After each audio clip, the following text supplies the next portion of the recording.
Chapter 13. It's after 12, and I'm eating lunch and gazing at the garden when Oshima comes over and sits down next to me. Today I pretty much got the library to myself.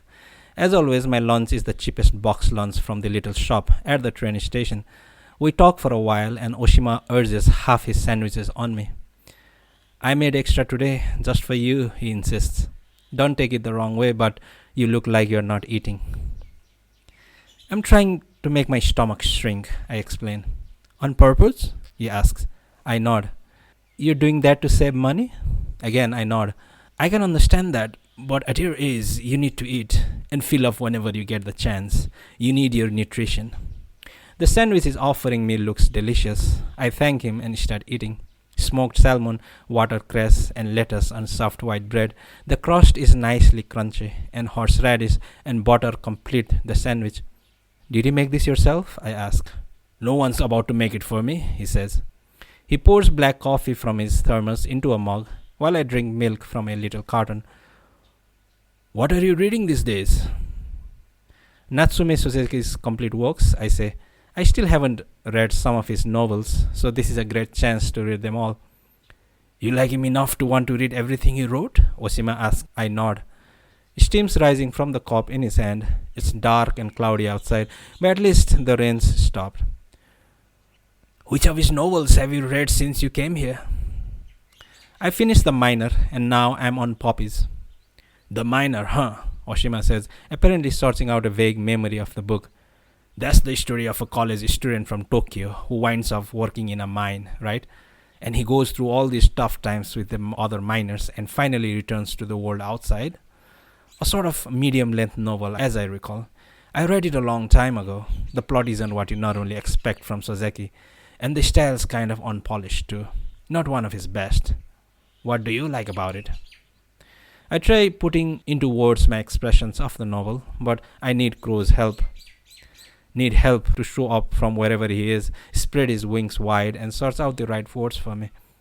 The main character's from a rich family, I say, but he has an affair that goes sour, and he gets depressed and runs away from home.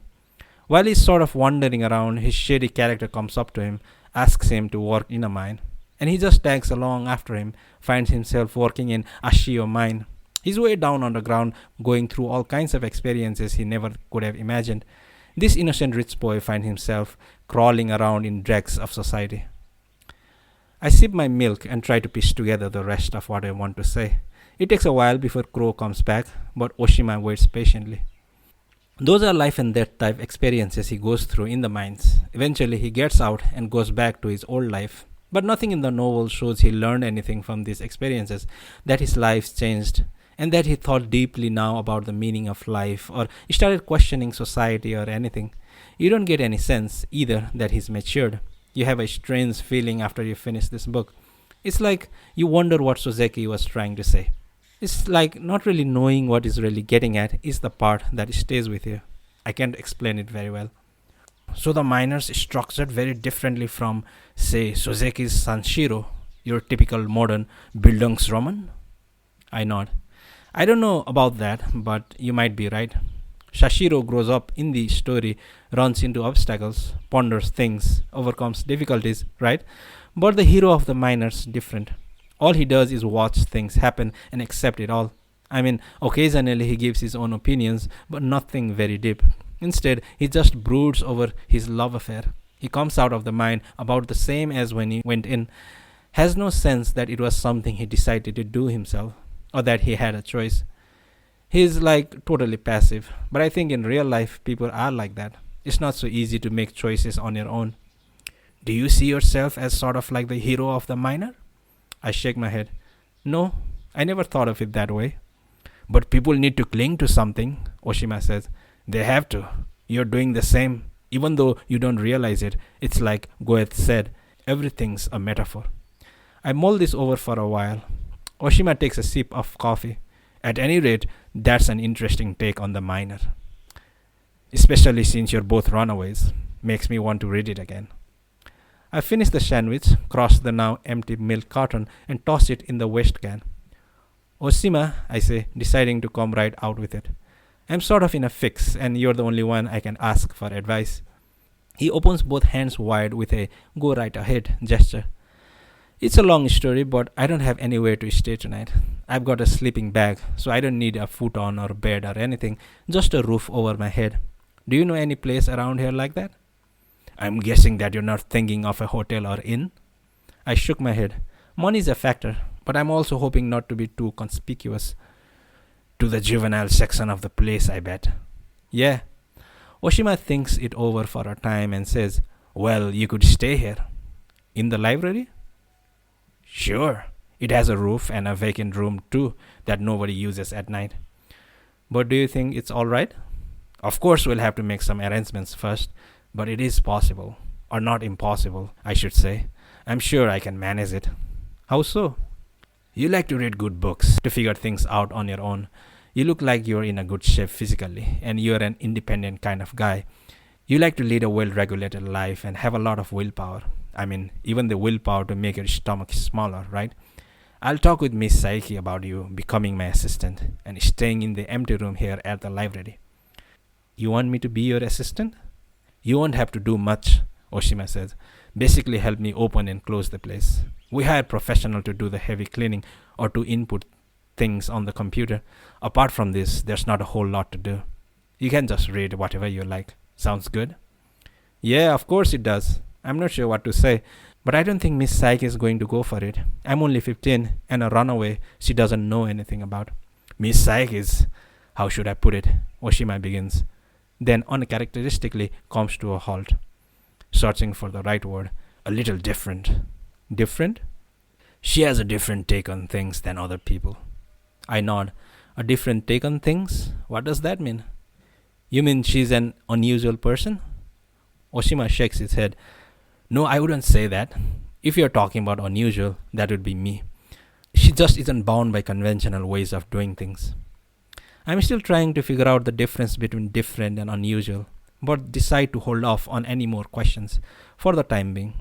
After a pause, Oshima says, staying here tonight, though, is a problem. So I'll take you someplace else, where you can stay for a couple of days till we get things settled. You don't mind, do you? It's a little far away. No problem, I tell him. The library closes at 5, Oshima says, and I have to straighten things up, so we'll leave around 5:30. I'll drive you there in my car. Nobody's staying there now. And not to worry, the place has a roof. I appreciate it. You can thank me after we get there. It might not be what you're imagining. I go back to the reading room and pick up where I left off in Poppies. I'm not a fast reader. I like to linger over each sentence, enjoying the style. If I don't enjoy the writing, I just stop. Just before 5, I finish the novel, put it back on the shelf, then sit back down at the sofa, close my eyes, and think about what happened last night. About Sakura, about her room, what she did to me, all the twists and turns as events take their course. At 5:30, I'm standing outside the library waiting for Oshima. He leads me to the parking lot out around back, and we get into his green sports car, a Mazda Miata with the top down. My backpack's too big for the little trunk, so we tie it down tight on the rear rack. It's a long drive, so we'll stop along the way for dinner, Oshima says.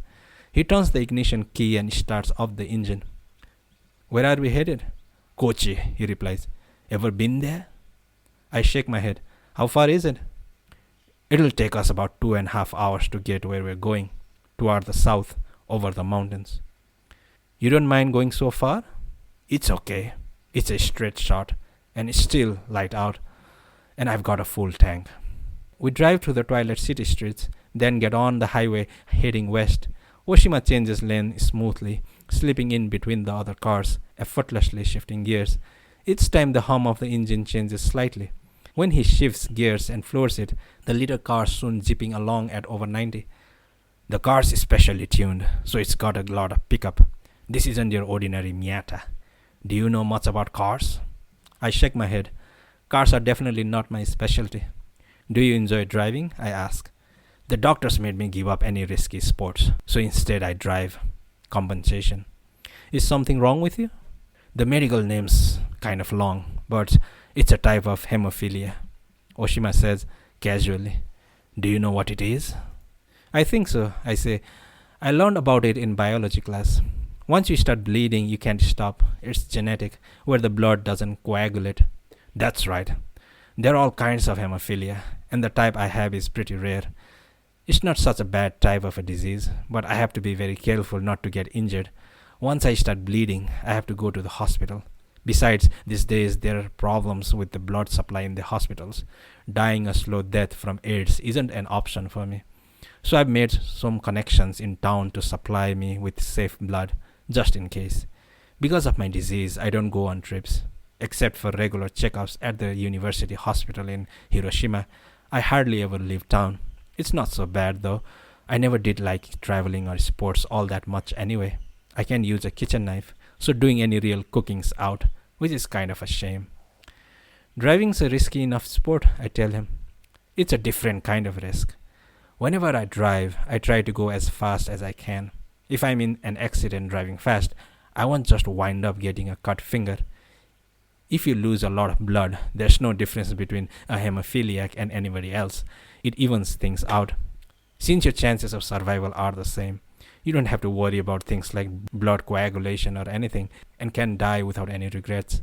I see. Don't worry, Oshima laughs. I'm not going to have an accident. I'm a careful driver and don't push it. I keep my car in top condition, too. Besides, when I die, I want to die quietly, all by myself. Taking someone else with you, then, isn't an option either? You got it. We pull into a rest stop restaurant for dinner. I have chicken and a salad. He orders the seafood curry and a salad. Just something to fill our stomachs is the best you could say about it. Oshima pays the bill. Then we climb into the car again. It's already gotten dark. He steps on the accelerator and the tachometer shoots way up. Do you mind if I put on some music? Oshima asks. Of course not, I reply. He pushes the CD's play button and some classical piano music starts.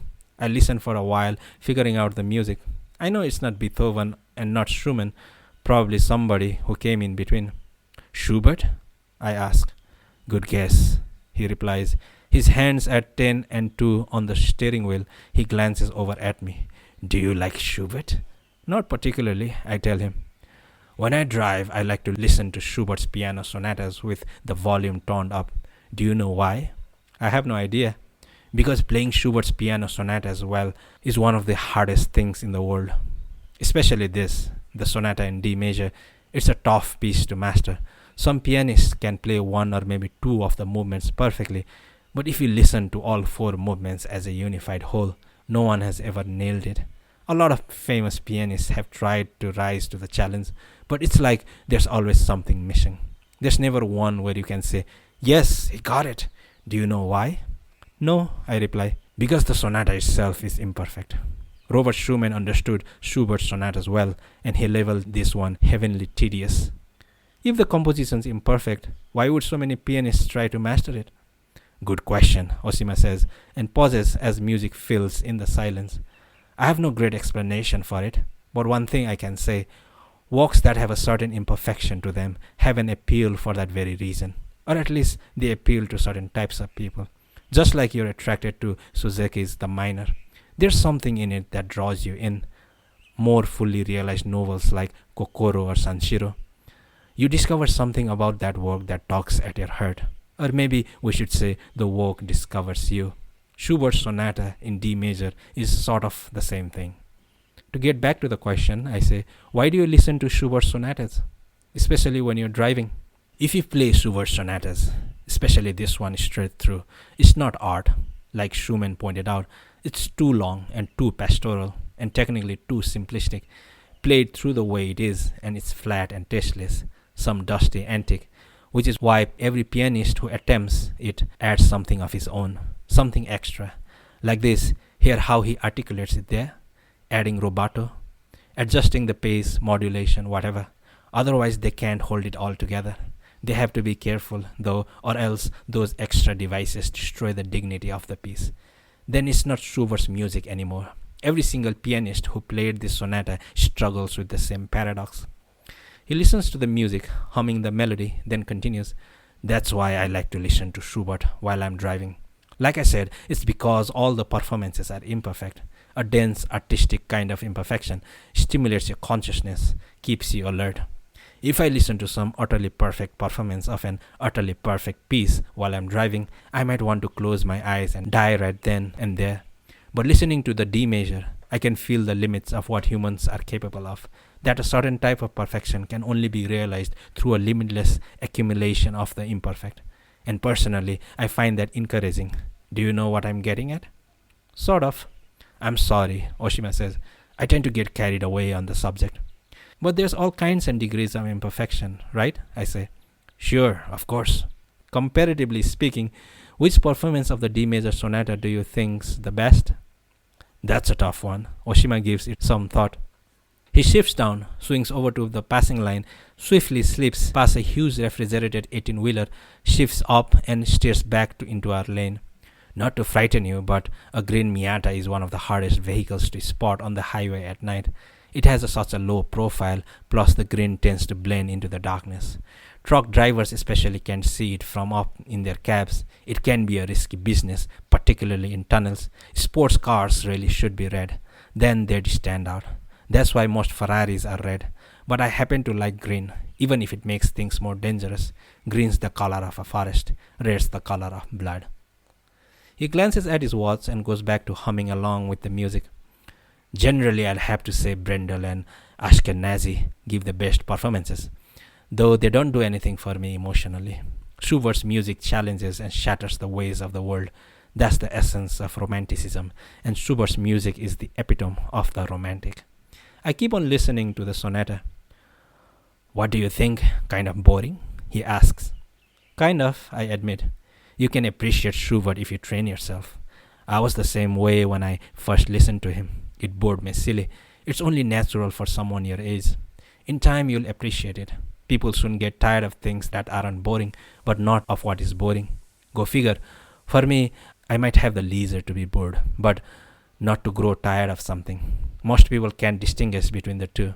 You said you're an unusual person. Do you mean because of the hemophilia? That's part of it, he says, and gives this devilish sort of smile. There's more to it than that.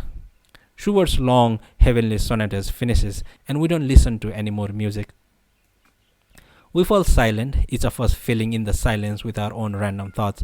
I gaze vacantly at the passing signs. At a junction, we turn south, and the road heads into the mountains, one long tunnel after another. Oshima concentrates hard each time he passes another vehicle. We go by a number of slow-moving trucks on the road, and every time there's this whooshing moan of air, like somebody's soul is being yanked out. Occasionally, I look back to make sure my backpack's still tied down okay. The place we're headed is deep into the mountains, not the most pleasant dwelling in the world. Oshima says, I doubt you'll see anybody else while you're there. There's no radio, TV, or phone. Sure you don't mind? I don't, I reply. You're used to being alone. Oshima comments. I nod. But solitude comes in different varieties. What's waiting for you might be a little unexpected. How so? Oshima pushes up the bridge of his glasses. I can't really say. It might change depending on you. We get off the highway and start down a small regional roadway. Along a side road near the exit, there's a small town. Oshima stops at a convenience store and buys almost more groceries than we can carry. Vegetables and fruit, crackers, milk and mineral water, canned goods, bread, post-pack instant food, mostly things that don't require much cooking. I start to take out my wallet, then he shakes his head and pays for it all. Back in the sports car, we head down the road. I'm holding the bags that wouldn't fit into the truck. Once we leave the little town, everything is dark around us. No houses and only the occasional car. The road's so narrow, it's hard for two cars to pass each other. Oshima flips on the high beams and races ahead, braking and accelerating, shifting from second to third and back. His expression is fixed as he focuses on driving, lips tight, eyes riveted on a point up ahead in the darkness, right hand clutching the top of the wheel, left hand poised for action on the gear shift knob. A sharp bluff appears on our left side. It looks like there's a mountain stream down below. The curves get sharper, the road more slippery, and a couple of times the rear end of the car spins. But I decide not to worry about it. As far as Oshima is concerned, having an accident here most likely isn't an option. My watch shows a little before 9. I crack open my window and let the cold air rush in. Everything sounds different here. We're in the mountains, heading in deeper. I breathe a sigh of relief when the road finally cuts away from the bluffs and turns into a forest. Trees magically soar above us. Our headlights lick at the trunks, illuminating one after another.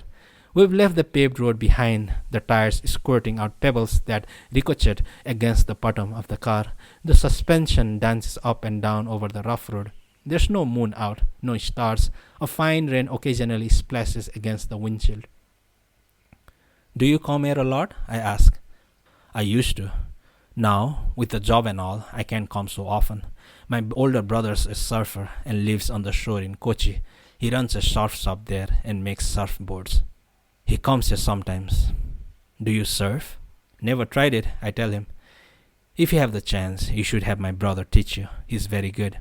Oshima says, if you meet him, you'll see he's not at all like me. He's a big, tan, kind of quiet, not so sociable, and likes beer.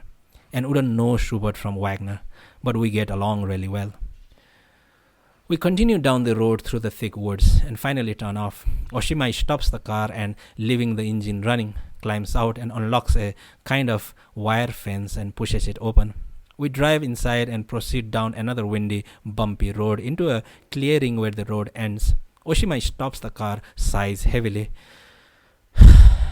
and brushes his hair back with both hands, then kills the engine and sets the parking brake. The fan still hums, cooling off the overheated engine as steam rises from the hood, but with the engine off, a heavy stillness falls over us. I hear a small stream nearby, the faint sound of water. High above us, the wind rustles symbolically. I open the door and step outside. Patches of chill hang in the air. I have on a yak jacket over my t-shirt and zip it up on my neck.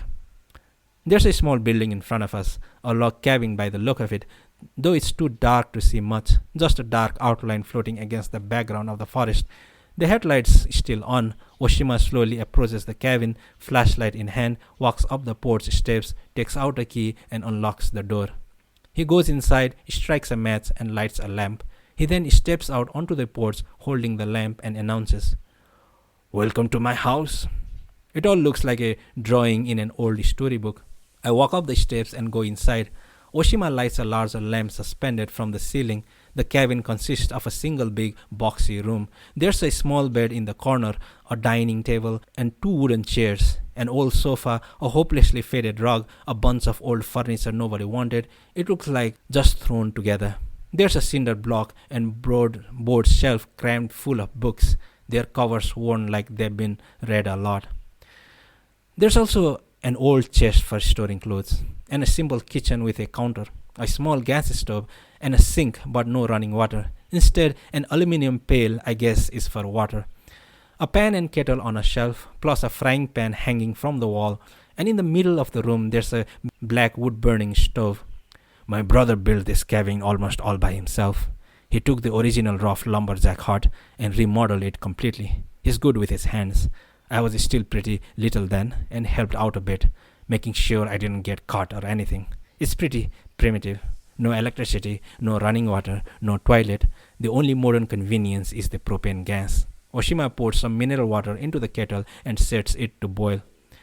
My grandfather originally owned this mountain. He was a pretty wealthy man in Kochi, with a lot of property. He passed away 10 years ago, and my brother and I inherited almost the entire mountain. No other relatives wanted it. It's too far off the beaten track and not much worth. If you were going to maintain it for harvesting trees, you'd have to hire people and it'd cost too much. I open the curtain at the window. All I can see is a wall of total darkness. When I was just about your age, Oshima says, dipping chamomile tea bags into a pot, I used to come here a lot and live on my own. Not see anybody else, not talk to anybody. My brother almost forced me to.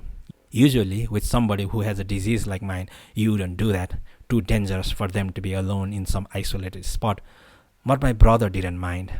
He leans back against the counter, waiting for the water to boil. He wasn't trying to discipline me or anything. It's just what he believed I needed. Looking back on it, I can see it was a good experience, something I did need. I could read a lot, think things over. To tell the truth, after a certain period, I hardly went to school. School and I had a sort of mutual hate relationship going. I was different from everybody else. Out of the kindness of their hearts, they let me graduate from junior high. But after that, I was on my own, basically. Just like you. Did I already tell you all this? I shake my head. Is that why you're being so nice to me? That's part of it, he says, then pauses. But that's not the whole reason. Oshima passes me a cup of tea and sips at his own. My nerves are tense after the long drive, and the chamomile is just what I need to calm down. Oshima glances at his watch. I'd better be going, so let me explain everything. There's a nice stream nearby you can use for water. It's spring fed, so you can drink it as is. Much better than these bottles of mineral water. There's firewood stacked up in the back, so use the stove if you get cold. It gets pretty chilly there. I've even used it a few times in August. You can use the stove for simple cooking. If you need any other tools or anything, check the tool shed out back. And feel free to wear any cold clothes of my brother's you find in the dresser. He doesn't care if somebody wears his things. Oshima rests his hand on his hips and gives the cave-in a once-over. It's not some romantic getaway, that's for sure. But for simple living, it'll do. One thing I've got to warn you about. Don't go very far into the woods. The forest is really dense, and there's not a good path through it. Always keep the cabin in sight. It's easy to get lost if you go any farther, and it's hard to find your way back. I had a terrible experience there once. I was only a couple of 100 yards from here, but spent half the day going in circles.